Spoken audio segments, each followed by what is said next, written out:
নমস্কার, আমি প্রসূন আচার্য। আপনারা দেখছেন প্রসূন আচার্য জার্নালিস্ট ইউটিউব চ্যানেল। আমাদের এই চ্যানেলটির আগে নাম ছিল ডিডি কলকাতা ওয়ান, কিন্তু সম্প্রতি আমরা এই চ্যানেলের নাম পরিবর্তন করেছি এবং করে প্রসূন আচার্য জার্নালিস্ট বা প্রসূন আচার্য জার্নালিস্ট এই নামে নামকরণ করেছি। যদিও যে অনুষ্ঠানগুলো আপনারা দেখবেন সেই অনুষ্ঠানগুলোর নাম যথারীতি দেশ দুনিয়া কলকাতায় থাকছে, কারণ আমরা দেশের বিভিন্ন সমস্যা, দুনিয়ার বিভিন্ন সমস্যা এবং কলকাতার বিভিন্ন সমস্যা নিয়ে আমরা আলোচনা করব। আজকের আমাদের আলোচনার মূল যে বিষয়বস্তু হচ্ছে, আপনারা জানেন যে ভোটার তালিকা নিবিড় অনুসন্ধানের কাজ শুরু হয়েছে বিহার, এবং যা নিয়ে বিতর্ক সৃষ্টি হয়েছে।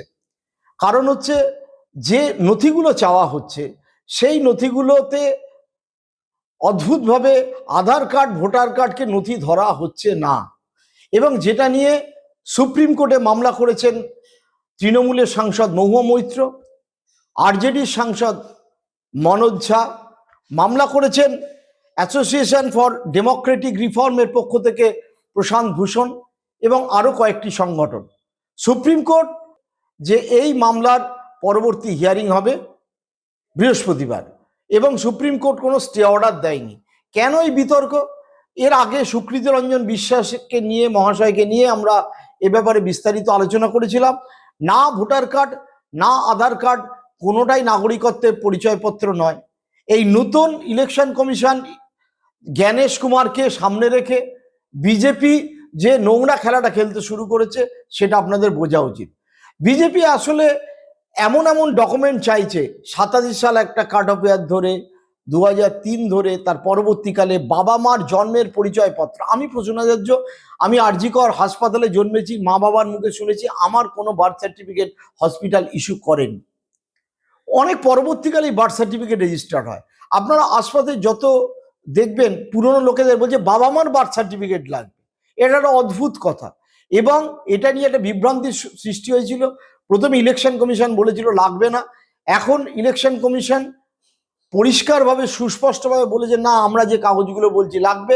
তার জন্য বিএলও, বুথ লেভেল অফিসার নিয়োগ করছে। সবচেয়ে আশঙ্কার কথা, পশ্চিমবঙ্গের ভোটের আগেও ঠিক একই কাজ করা হচ্ছে। পশ্চিমবঙ্গের ভোটের আগেও ঠিক এক কাজ, এক পদ্ধতি গ্রহণ করা হচ্ছে, এবং সেক্ষেত্রেও বিএলও তাদেরকে নিয়োগ করা হচ্ছে। সেই বিএলওরা কি করবেন? 1 মাসের মধ্যে, মানে প্র্যাকটিক্যালি 3 সপ্তাহের মধ্যে কারা নাগরিক, কারা নাগরিক নন, সমস্ত কিন্তু যাচাই করে বলবেন। আচ্ছা, একটা কথা বলুন তো, কাগজ কেন দেখাবো এই প্রশ্ন যারা করছেন তাদের পক্ষে বা বিপক্ষে আমি বলছি না। এই ইন্টেন্সিভ ভোটার কার্ডের যে রিভিশনের কাজ চলছে, স্পেশালি যেটা বলা হচ্ছে SIR, এটা আইন মোতাবেকই হচ্ছে, এর আগেও হয়েছে, নতুন কিছু নয়। মুশকিল হচ্ছে আধার কার্ড এবং ভোটার কার্ডকে বাদ দিয়ে আধার কার্ড এবং ভোটার কার্ড, রেশন কার্ড এগুলো সরিয়ে রেখে এমন প্রমাণপত্র চাওয়া হচ্ছে যে প্রমাণপত্রগুলো জোগাড় করা ভয়ঙ্কর রকম মুশকিল। বিহারের ক্ষেত্রে টেস্ট, বিহারে কেন এটা হচ্ছে? কারণ নীতিশ কুমারের সরকার এই মুহূর্তে প্রচন্ড আনপপুলার, এবং সত্যি সত্যি চিরাগ পাসওয়ান, রামবিলাসের ছেলে, তিনি যদি ক্যান্ডিডেট দাঁড় করান বিভিন্ন সিটে, তাহলে নীতিশকে সামলে রেখে বিজেপি ক্ষমতা দখলের যে স্বপ্ন দেখছে, উল্টো দিকে কংগ্রেস, সিপিআইএম লিবারেশন, সিপিএম এবং আরজেডি মিলে যে জোট হয়েছে তারা হেরে যাবে, বিহার হাতছাড়া হয়ে যাবে। কোনোভাবেই বিহার হাতছাড়া করতে চায় না বলে এমন একটা পরিকল্পনা তৈরি করেছে বিজেপি, যে গরিব মানুষ, আমি ঝুপড়িওয়ালা গরিব মানুষ, রাস্তার ধারে থাকা যারা বিহারের শ্রমজীবী মানুষ, যারা মূলত আরজেডির ভোটার, তাদেরকে একেবারে বাদ দিয়ে দেওয়ার একটা প্রক্রিয়া। লালু প্রসাদ একটা টুইট করেছেন অদ্ভুত, যে 2 গুজরাটি এসে, গুজরাটি মানে মোদি এবং শাহ, 2 গুজরাটি এসে এই 4 কোটি বিহারিকে বাদ দিয়ে দেবে। প্র্যাকটিক্যালি বিহারে 7.5 কোটি 8 কোটি ভোটার, তার মধ্যে 3.5 কোটি যদি ভ্যালিড হয়, বাকি 3.5 কোটিকে প্রমাণপত্র দিতে হবে। আপনারা ভাবছেন পশ্চিমবঙ্গে আমরা খুব নিশ্চিন্ত, কিছু মুসলমান বাদ যাবে, কিছু বিহারি বাদ যাবে। মশাই, বিষয়টা তা নয়। কিন্তু কোন বাঙালি বাদ যাবে আর কোন বাঙালি বাদ যাবে না সেটা কিন্তু কেউই জানে না। মূলত তাদের বাদ দেওয়া হবে গরিব যারা, তাদের, কারণ তাদের জন্মের ঠিকানা নেই, তারা শ্রমজীবী মানুষ হিসেবে এক জায়গা থেকে আরেক জায়গায় পরিযায়ী শ্রমিক হিসেবে কাজ করেন। বিহারের ডাটা আমি দেখছিলাম, সেই ক্ষেত্রে বলা হচ্ছিল প্রায় 2 কোটি মানুষ বিহারের পরিযায়ী শ্রমিক হিসেবে বিভিন্ন জায়গায় কাজ করে।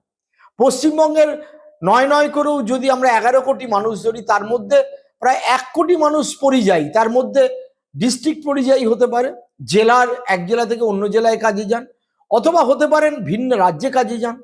তো তাদেরকে এসে এই অল্প সময়ের মধ্যে, এবং পশ্চিমবঙ্গের 15ই জুলাইয়ের মধ্যে ইলেকশন কমিশন বলেছে এই স্পেশাল ড্রাইভ দিয়ে বিএলওদের নিযুক্ত করতে হবে। 70 to 80% নতুন বিএলও তাদের 3 দিনের ট্রেনিং দেবে, বলবে এই কাগজগুলো লাগবে। আর তৃণমূল হচ্ছে একটা কাঁচা খোলা দল। মহুয়া মৈত্র আর যাই করুক, মহুয়া মৈত্রর কিছু কিছু লড়াইয়ের ক্ষেত্রে কল্যাণ ব্যানার্জি তাকে অপছন্দ করতে পারেন, কিন্তু নীতিগত, আদর্শগত, ইডিওলজিক্যাল লড়াইয়ের ক্ষেত্রে কিন্তু মহুয়ার বিরাট ক্রেডিবিলিটি আছে। মহুয়া আদানি এবং মোদি সম্পর্কে যে কথা বলে বহিষ্কৃত হয়েছিল, that is justified, that was justified. এবং মহুয়া নিজে স্বতঃপ্রণোদিত হয়ে মামলা করেছে, নিশ্চয়ই তৃণমূল নেতৃত্ব তাকে গ্রিন সিগন্যাল দিয়েছে, কিন্তু মহুয়া তারপর টুইট করেছে সেই মামলার হিয়ারিং হবে বৃহস্পতিবার। আরজেডি কেস করেছে, অন্যরা কেস করেছে, কিন্তু ইলেকশন কমিশন এর এই কাজের ওপর সুপ্রিম কোর্ট কোনো স্টে অর্ডার দেয়নি।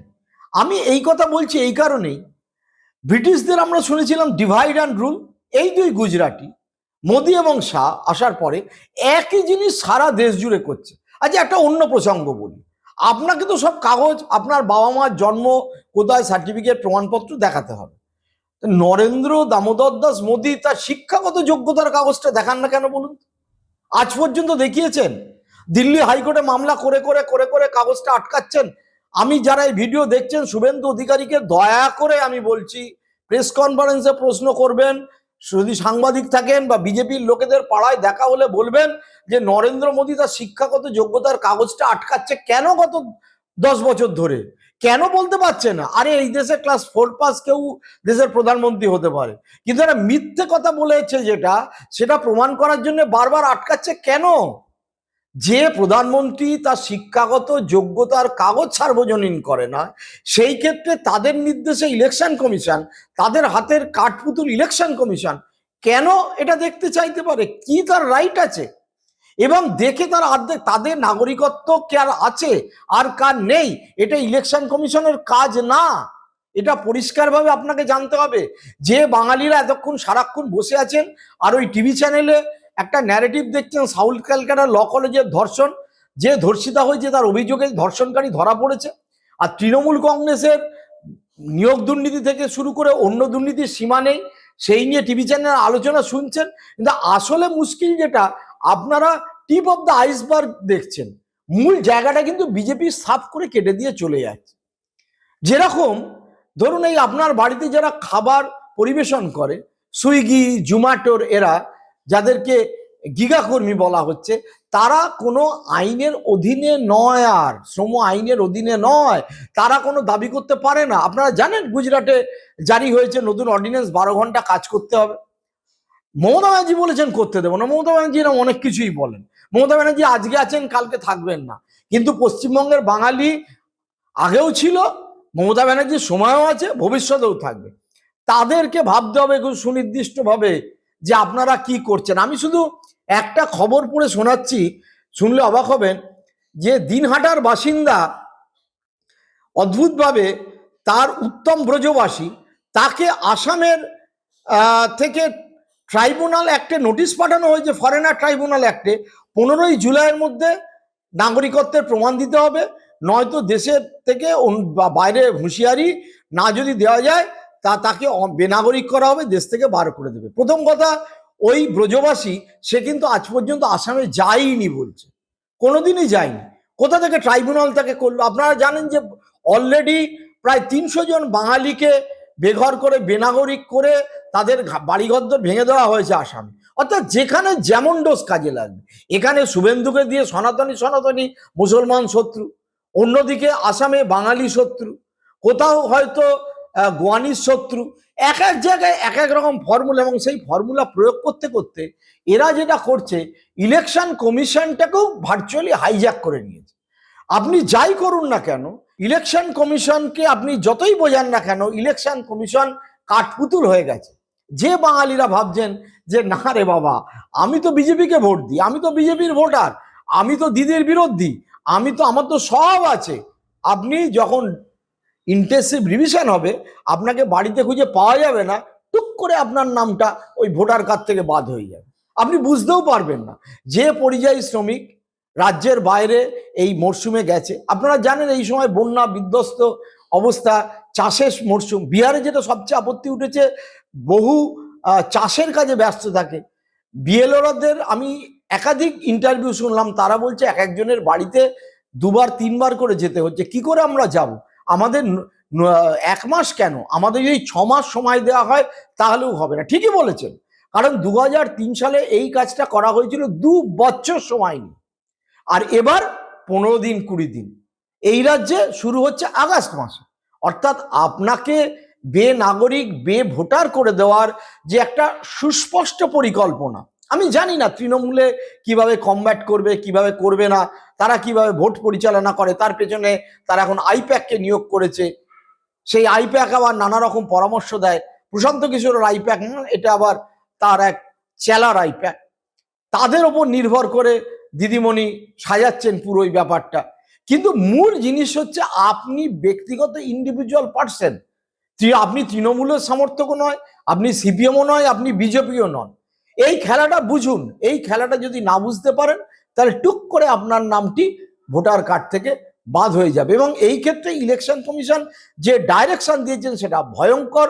সেই ডাইরেকশনে আধার কার্ড এবং রেশন কার্ড এই দুটোকে এক্সক্লুড করে রাখা হয়েছে। অর্থাৎ আধার কার্ড, রেশন কার্ড, এমনকি আপনার আগের ভোটার কার্ড, সেটাও আপনার বাবা মার যদি থেকে থাকে পরিচয়পত্র, না বাবা মার জন্মের বার্থ সার্টিফিকেট দেখাতে হবে। মাঝখানে একদিন কথা উঠেছিল যে ইলেকশন কমিশন বলছে নাকি ওপর করছে, অত গভীরভাবে দিতে হবে না।